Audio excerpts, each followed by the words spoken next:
사도행전 2장 14절로 41절 말씀 함께 보겠습니다. 사도행전 2장 14절로 41절 말씀 제가 읽겠습니다.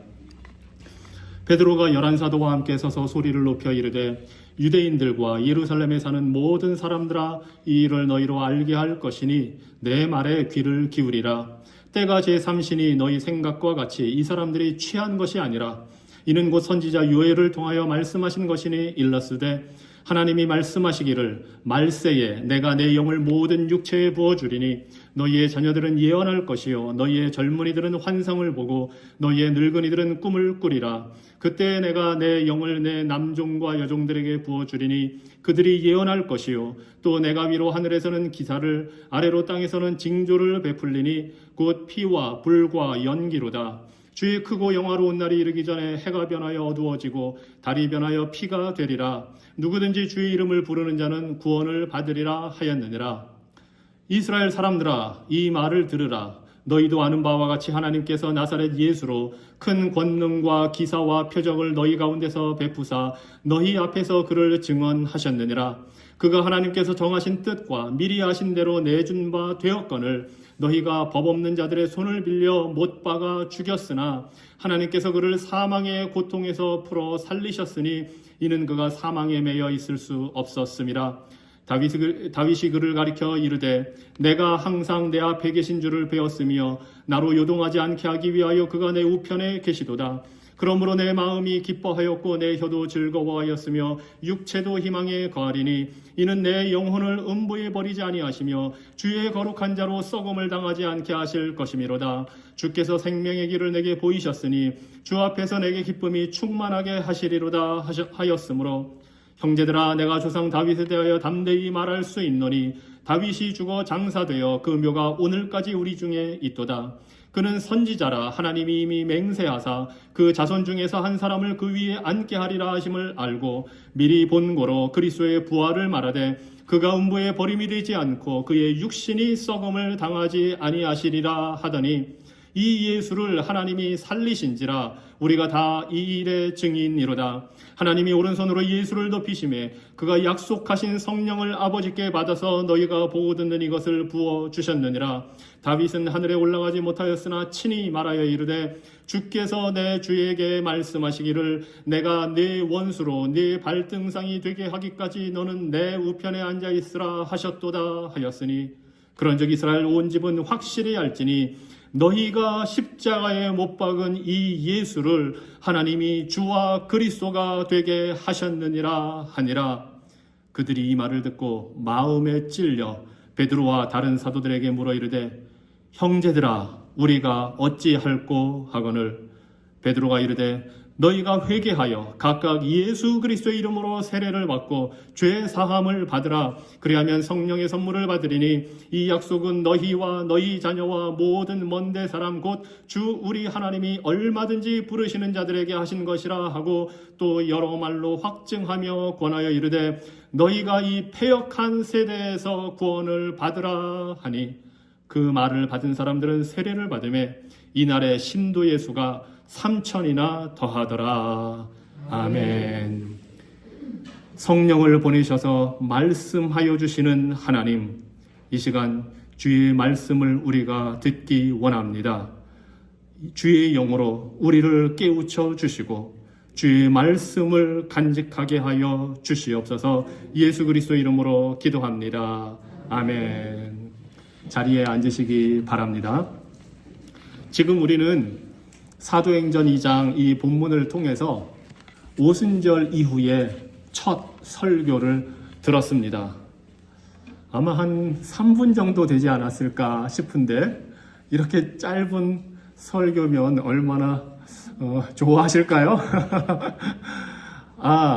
이게 전부 내용은 아닐 겁니다. 누가가 베드로의 그 설교 내용을 요약해서 오늘 우리에게 들려주고 있습니다. 우리의 신앙생활은 처음부터 끝까지 성령 하나님의 역사로 이루어집니다. 교회의 시작도 끝도 그렇게 됩니다. 예수 그리스도께서 승천하신 후에 성령을 보내어 주셔서 주님의 교회를 세워 지금 그 구원의 역사를 이루어 가십니다. 그리고 우리가 지난주에 본 대로 또 그 전주에 본 대로 오순절에 성령이 제자들에게 임하면서 놀라운 능력이 나타나는 것을 우리가 볼 수 있습니다.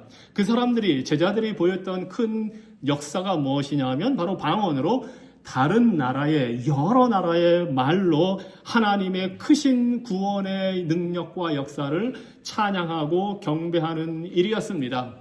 그리고 그 모습을 본 이스라엘 사람들, 유대인들은 놀라며 당황했다고 보고를 합니다.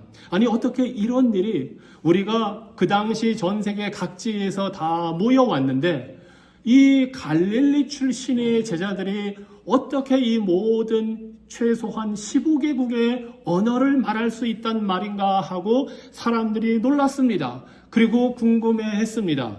그런데 그러한 모습을 보고 어떤 유대인들은 조롱하며 놀립니다. 이 사람들이 술에 취해서 지금 헛소리를 짓거리는 거다 하고 조롱을 합니다. 저는 그런 조롱을 들을지라도 유창하게 15개국어를 할 수 있다면 충분히 그런 조롱을 받겠습니다. 얼마나 말도 안 되는 조롱인지 모릅니다. 아무튼 이 사건을 통해서 많은 유대인들, 오순절을 지키기 위해서 그 당시 전 세계에서 모여든 유대인들이 놀라며 당황해하며 궁금해합니다. 바로 그 현장에서 사도 베드로가 한 제자들과 함께 다른 120명 그 자리에 모여있던 사람들과 함께 일어나서 말씀을 증거합니다. 그것이 바로 오늘 읽은 설교의 장면이고 설교의 내용입니다. 불과 2달 전, 채 2달도 되지 않은 그 시점에서만 해도 이 베드로는 예수님을 모른다고 3번이나 부인한 사람입니다. 그런데 오순절에 예수께서 약속하신 성령이 임했을 때 그 겁쟁이 베드로가 담대하게 일어나서 이스라엘 백성들에게 지금 설교를 하고 있습니다. 성령의 능력이 어떻게 역사하는지를 베드로가 지금 보여주고 있는 겁니다. 오순절에 임하신 불의 혀같이 갈라지는 성령의 역사, 강한 바람 소리처럼 임하시고 여러 나라의 말로 전하게 하신 그 놀라운 역사가 지금 베드로의 모습을 통해 나타납니다. 성령의 충만을 받은 자는 복음을 증거합니다. 그리고 이 베드로의 설교를 통해서 어떤 내용을 증거하는지 우리가 오늘 보게 됩니다. 이 베드로의 설교는 크게 3가지로 우리가 구분을 할 수 있는데요. 첫째는 방언이 일어난, 여러 나라의 말을 하게 된 그 현상에 대해서 사람들이 지금 궁금해서 몰려들었기 때문에 그것을 설명을 해주고 있습니다. 그리고 그것을 바탕으로 둘째, 바로 그런 일을 일어나게 하신 분이 누구신지, 예수 그리스도가 어떤 분이신지를 증거합니다. 그리고 증거한 예수 그리스도를 통해서 3번째로 이스라엘 백성들, 유대인들을 향하여 권면을 합니다. 이 3가지가 이 사도행전 2장에 기록된 베드로의 설교, 오순절 이후의 첫 설교의 내용입니다. 자, 첫 번째로 베드로는 그 방언의 역사를 보고 몰려든 사람들, 궁금해하는 사람들을 향해서 이야기를 합니다. 어떤 사람들이 우리가 술 취했다고 말하는데, 아니 아침 9시에 그때부터 술 취해서 헛소리를 하는 사람이 있습니까? 하고 반문을 합니다. 밤늦게까지 술은 마셔도 아침 9시에 술이 취해서 그렇게 하는 사람은 없다는 겁니다. 그러면서 요엘 선지자의 예언을 통해 이러한 일이 일어난 것이 하나님의 역사, 성령의 역사임을 알려줍니다. 이러한 현상을 설명합니다. 그래서 16절에 베드로가 이렇게 말합니다. 이는 곧 선지자 요엘을 통하여 말씀하신 것이니 일렀으되 하나님이 말씀하시기를 말세에 내가 내 영을 모든 육체에 부어주리니. 이 오순절에 일어난 일은 바로 이 요엘 선지자의 예언의 말씀이 이루어졌다는 것을 보여주는 것입니다. 성령이 임한 것은 새로운 시대가 되었다. 마지막 시대가 되었다. 그래서 말세가 되었다 합니다. 우리는 흔히 말세를 세상이 끝나고 멸망하는 그 순간이라고 생각을 하지만 이미 2000년 전에 베드로가 이 말씀을 인용할 때에 말세가 시작이 되었다 하는 것입니다. 왜냐하면 성경의 기준으로는 예수 그리스도 메시아께서 오신 것이 곧 새로운 세상, 새로운 시대, 마지막 시대, 말세의 시작이기 때문에 그렇습니다. 그리고 그 예수님의 오심으로 말세가 시작되었다는 것을 성령을 보내어 주셔서 그것을 입증을 하고 있는 것입니다. 그러니까 세상을 나누는 시대의 구분은 예수 그리스도의 오심입니다. 우리가 흔히 쓰는 대로 주전과 주후, BC와 AD, 그것이 정말 성경적인 구분입니다. 예수께서 오시기 전에 구약 시대에는 하나님께서 택한 백성들을 구원할 계획을 이스라엘 민족을 선택하심으로 진행을 하셨습니다.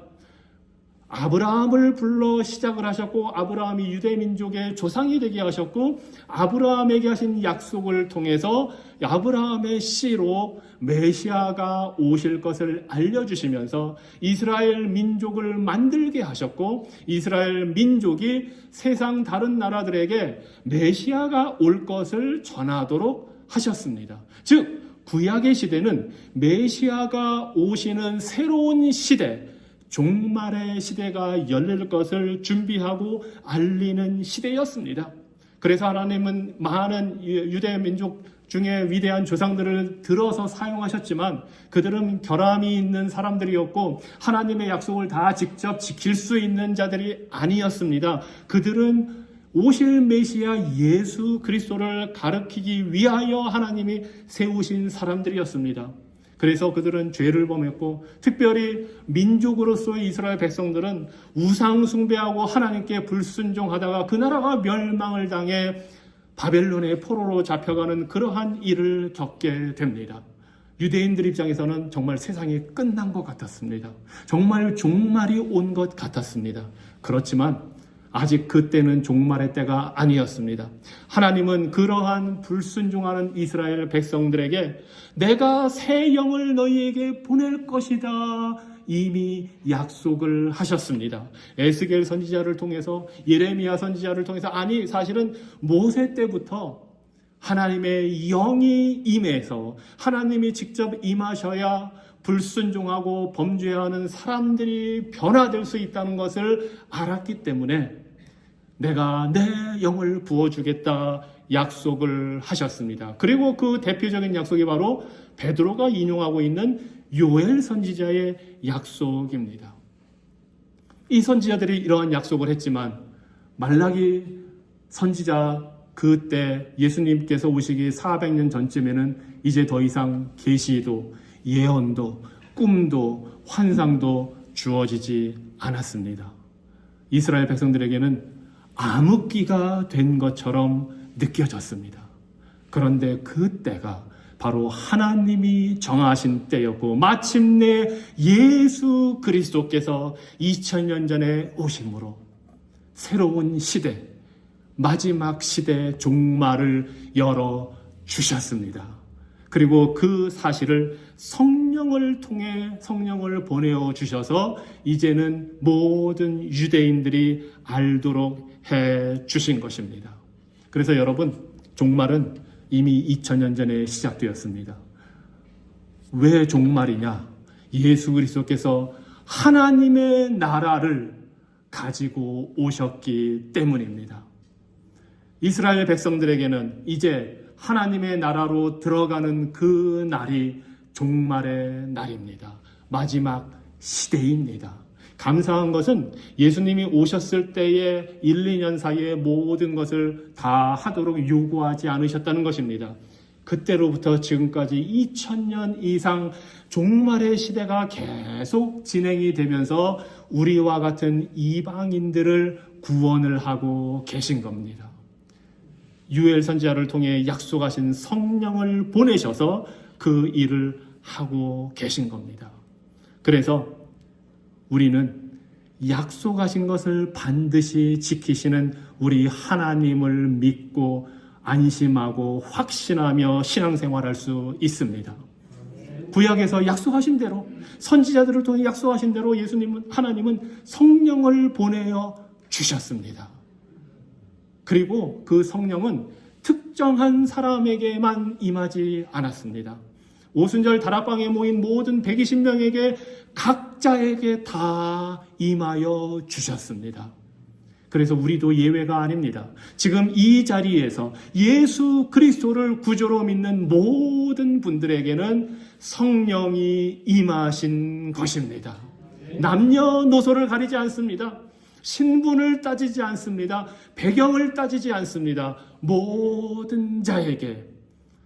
여기에 보면 요엘 선지자가 젊은이들에게, 노인들에게 따로 구분을 하는데요. 그 당시 기준으로 50세면 노인입니다. 그래서 안타깝지만 여기에 계신 대다수는 거기에 해당이 됩니다. 그런데 젊은이건 노인이건 상관없이 하나님께서 영을 보내셔서 구원을 하시고 능력을 주십니다. 우리 모두는 성령의 충만함을 받은 사람들입니다. 자, 그렇다면 지금도 아직 예수님을 믿지 않는 이스라엘 사람들은 어떻게 된 것일까요? 이들은 구약에는 택함을 받은 민족인데 그들은 지금도, 제가 심지어 몇몇 유대인 친구들이랑 얘기도 하고 해보면 하나님도 안 믿는 그 무신론자들이 꽤 많아요. 그런데도 본인들은 선택된 민족이라고 생각하고 살아요. 참 아이러니가 아닐 수 없습니다. 자, 그럼 그런 사람들은 도대체 이 예수님께서 보내신 성령을 통해 구원 역사에 어떤 위치에 있는 걸까요? 성경은 말합니다. 아브라함의 후손이라고 다 택함을 받은 유대민족이 아니다. 대표적으로 아브라함은 사실 아들 이삭을 낳기 전에 이스마엘을 먼저 낳았습니다. 그렇지만 그 이스마엘은 택함 받은 아브라함의 후손이 아닙니다. 또 야곱과 에서 두 아들이 태어났지만 하나님의 선택의 대상은 야곱이었습니다. 똑같은 아버지로부터 나왔지만 하나님이 택한 자만이 진정 영적인 이스라엘 백성, 영적인 아브라함의 후손이 됩니다.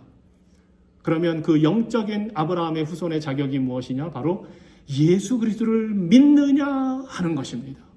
그래서 이 자리에 있는 우리들은 유대인이 아니고 이방인들이지만 예수 그리스도를 믿음으로 우리가 아브라함의 영적인 후손, 즉 하나님께서 택하신 참 이스라엘 백성인 것입니다.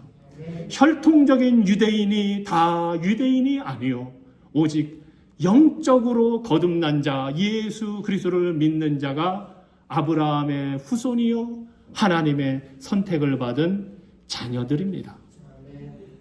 자, 이렇게 현상을 설명한 후에 베드로는 이제 예수 그리스도를 증거합니다. 아니, 이런 놀라운 요엘 선지자가 예언한 것이 이루어진 일이 어떻게 일어났는가? 바로 예수 그리스도 때문임을 보여줍니다. 그러면서 예수님이 어떤 분이냐 하는 것을 이 설교 내용을 통해서 지금 소개를 하고 있습니다. 이 예수 그리스도는 하나님께서 증언하신 분입니다. 즉 예수 그리스도께서 행하신 그 기적과 능력과 말씀 증거를 통해서 예수 그리스도가 하나님이 보내신 하나님의 아들이요 메시아이심을 증거하셨다고 지금 사도 베드로는 말하고 있습니다. 놀랍지 않습니까? 예수님이 하신 모든 일은 하나님이 직접 입증하신 일입니다. 이것이 우리에게는 매우 당연해 보이지만 유대인들에게는 놀라운 사실입니다. 왜냐하면 유대인들은 하나님 아버지를 믿고 있지만 어떻게 하나님이 사람이 될 수 있느냐는 믿을 수 없는, 믿지 못했던 사람이거든요. 그래서 그들에게 예수님이 인간으로서 그냥 이런 일을 한 것이 아니라 하나님이 이 예수 그리스도를 입증하셨다는 사실이 유대인들에게는 충격으로 다가옵니다. 사실 오늘날도 별 다를 바 없습니다. 어떤 사람들은 예수님은 훌륭한 선생님으로만 생각을 합니다. 아닙니다. 우리 예수님은 하나님이 입증하신 하나님의 아들이시고 메시아이십니다. 그런데 놀라운 사실은 하나님이 이 예수 그리스도를 죽게 하도록 놔두셨다는 겁니다. 이게 또 유대인들은 받아들이기 어려운 겁니다. 유대인들이 볼 때는 이스라엘 민족의 구원자로 와서 새로운 시대를 열 메시아는 능력의 사람이어야 되고 장군이어야 되고 반대하는 사람들을 다 무찔러 이길 수 있는 마귀를, 뱀의 머리를 쳐부술 수 있는 그러한 자이어야 되는데, 아니 메시아라고 자처하는 왜 저 예수는 십자가에 죽어야만 했는가 하는 것이 이스라엘 백성들로서는 도무지 받아들일 수 없는 일입니다. 그런데 사도 베드로가 그 사실을 이렇게 설명합니다. 예수님이 죽은 것은 무능해서 힘이 없어서가 아니다. 바로 하나님께서 그렇게 죽도록 하셨기 때문이다. 아니 그냥 죽게 놔두신 것이 아니라 오늘 말씀을 보면 이미 영원 전에 죽도록 정하셨다 합니다. 예수님의 죽음은 그때 갑자기 벌어진 우연한 사건이 아닙니다. 이 세상이 만들어지기도 전에, 이 세상을 창조하기도 전에 하나님은 예수님을 죽도록 정해 놓으셨습니다. 그래서 예수님은 하나님이 보낸 하나님의 아들 메시아입니다. 이 베드로의 설교 28절에서 36절에 보면은 계속해서 하나님이 죽게 하셨다, 하나님이 살리셨다, 하나님이 예수 그리스도를 어떻게 하셨다는 표현이 계속해서 반복해서 나옵니다. 예수님은 하나님의 뜻대로 이 땅에 오셨고 하나님의 뜻대로 십자가에 죽으신 분입니다. 그래서 요한복음 10장 17절에서 예수님께서 이렇게 스스로 밝히셨습니다. 내가 내 목숨을 버리는 것은 그것을 내가 다시 얻기 위함이니 이로 말미암아 아버지께서 나를 사랑하시느니라. 예수님은 목숨을 버린다고 하시지 내가 어쩔 수 없이 죽는다고 말씀하시는 것이 아닙니다. 그리고 또 내가 다시 얻을 것이다. 부활도 지금 말씀하시는 겁니다. 그러면서 19절에 이를 내게서 빼앗는 자가 있는 것이 아니라 내가 스스로 버리노라. 나는 버릴 권세도 있고 다시 얻을 권세도 있으니 이 계명은 내 아버지에게서 받았노라. 예수 그리스도께서 친히 말씀하셨습니다. 그래서 예수님은 십자가에서 자신의 목숨을 자발적으로 하나님 아버지 앞에 내어드린 겁니다. 유대인들이 생각하듯이 어쩔 수 없이 죽은 것이 아니라 자발적으로 죽으셨습니다. 우리의 죄를 대속하기 위하여 선택한 자발적인 죽음, 하나님 아버지의 영원전에 계획하신 그 뜻에 순종하는 죽음이었습니다. 그러니 이 예수님이 십자가에 죽으심으로 무덤에 장사 지낸 후에 그냥 죽어 있을 수 없습니다. 하나님께서 우리 예수님을 다시 살려주셨습니다. 죄 없는 예수님이시기 때문에 우리의 죄를 대신해 우리의 죄가 되어 죽으신 분이기 때문에 그분은 살아나셔야 합니다. 그 사실을 베드로는 예수님이 살아난 것이 거룩하신 분이기 때문이라고 25절과 26절에서 다윗의 시편을 인용해서 이렇게 표현을 합니다. 다윗이 그를 가리켜 예수 그리스도를 가리켜 이르되 내가 항상 내 앞에 계신 줄을 배웠으며 나로 요동하지 않게 하기 위하여 그가 내 우편에 계시도다. 그러므로 내 마음이 기뻐하였고 내 혀도 즐거워하였으며 내 육체도 희망에 거하리니. 거룩하신 예수 그리스도는 하나님께 온전히 순종하시고 의로운 분이시기 때문에, 그리고 그 하나님과 행복한 기쁨의 관계를 갖고 살아가시는 분이기 때문에 죽어서 끝난다는 것은 말도 안 되는 일입니다. 아니 거룩하신 분이 죽는다면 이 세상에 다시 살아날 희망을 가질 수 있는 존재가 어디 있겠습니까? 더군다나 이 예수님이 죽은 채로 그냥 무덤에서 썩도록 하나님께서 놔두신다면 우리 하나님은 정말 정의롭지 못한 분이 되는 겁니다. 왜냐하면 예수님은 죄가 하나도 없으신 의로운 분이신데 당신의 죄 때문에 죽은 것이 아니고 우리 인류의 죄를 대신해서 죽었는데 그 죄 없는 분이 죽게 하신 하나님이 그냥 놔두신다면 하나님의 정의는 도대체 어디에 있다는 말입니까? 그래서 하나님은 예수 그리스도를 살려주셔야만 했습니다. 하나님은 정의로우신 분이기 때문입니다. 그래서 하나님이 예수님을 죽게 하셨을 뿐만 아니라 살게 하셨고 그 부활하신 예수님을 하늘로 승천하도록 끌어올려 주셨습니다. 놀라운 사실은 아까도 말씀드렸지만 이 모든 것이 하나님이 다 직접 하셨다는 사실입니다. 하나님이 죽게 하셨고 부활하게 하셨고 승천하게 하셔서 하나님 보좌 우편에 앉도록 하여 주셨습니다. 그리고 구약에서부터 약속하신 그 성령을 예수께 주셔서 하나님 아버지가 이제 예수님이 약속한 그대로 제자들에게 보내어 주신 것입니다. 이것이 새로운 시대, 종말의 시작을 알리는 현상이고 이 일을 예수 그리스도가 하신 것입니다. 그래서 베드로가 36절에 이 긴 설교 내용을 하면서 이렇게 말합니다. 그런즉 이스라엘 집은 확실히 알지니 너희가 십자가에 못 박은 이 예수를 하나님이 주와 그리스도가 되게 하셨느니라.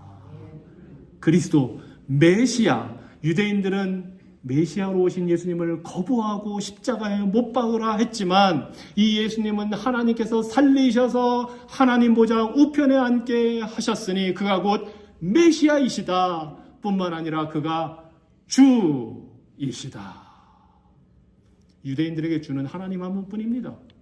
유대인들은 주라는 표현을 함부로 쓰지 않습니다. 그런데 베드로가 말합니다.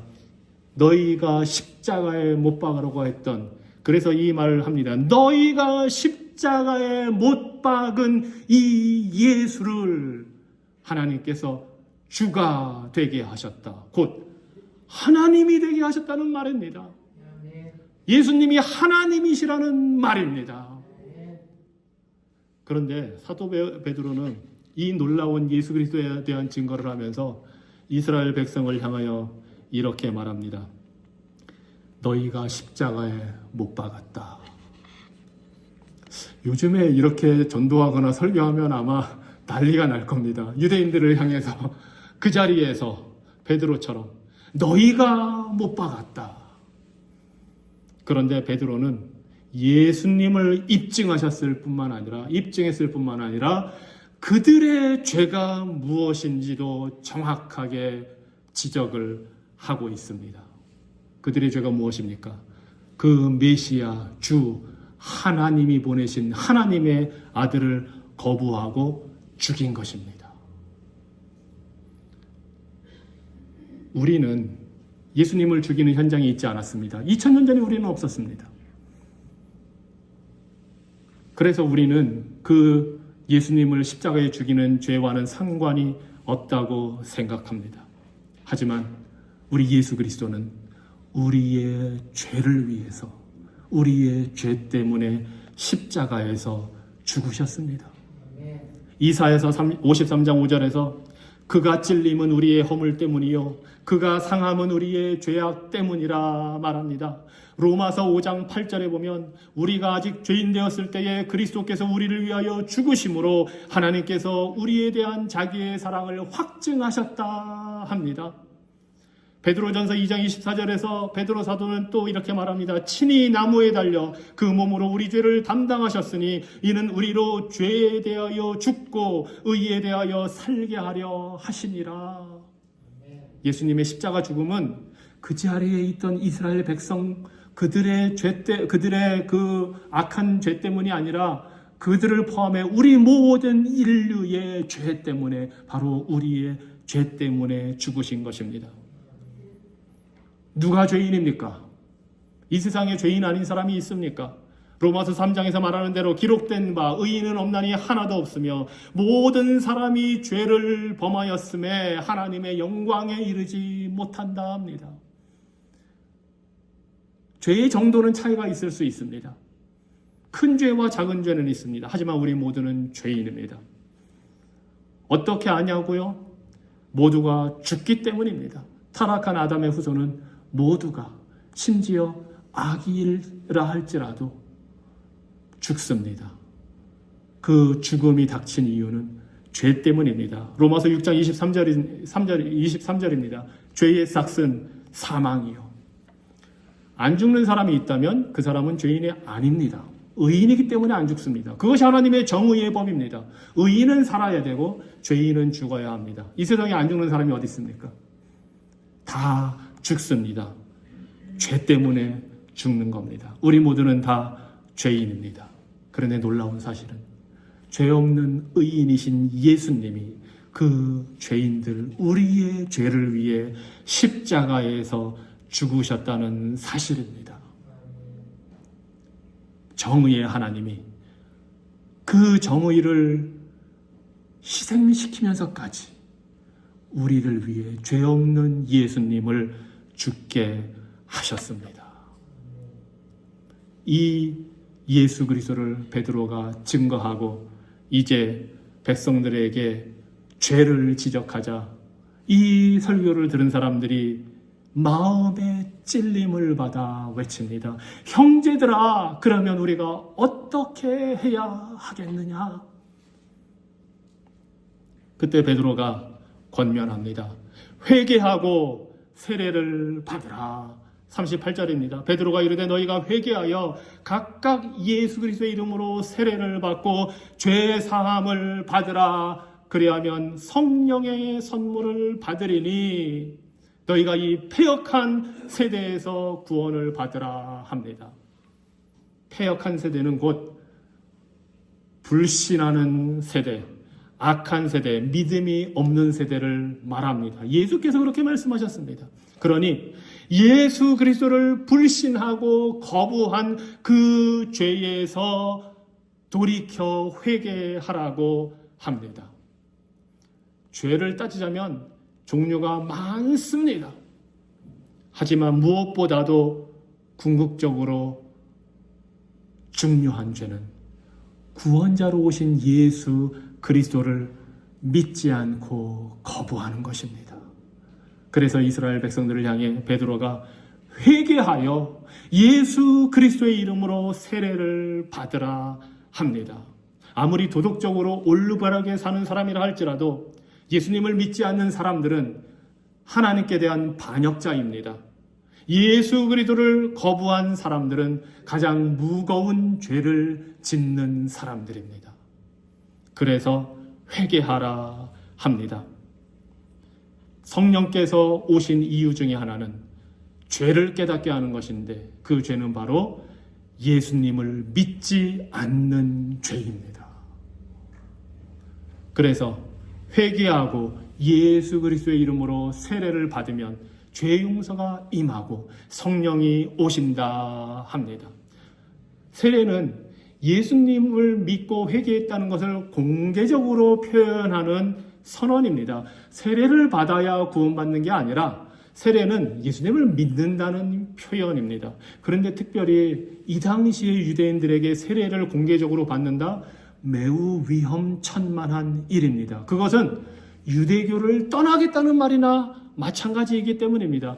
유대인들은 원래 세례를 받는 사람들이 아닙니다. 몸을 씻기는 하지만 세례는 원래 이방인들이 유대교에 들어올 때 받게 하는 것인데 이제는 이 유대인들을 향해서 세례를 받으라 하니 예수님의 이름으로 세례를 받으라 하는 것은 유대교를 떠나라, 예수님을 따라라 하는 것입니다. 아니, 예수님을 못 박아 죽인 지가 이제 채 2달도 되지 않은 이 시점에서 공개적으로 3,000명이 예루살렘에서 세례를 받는다?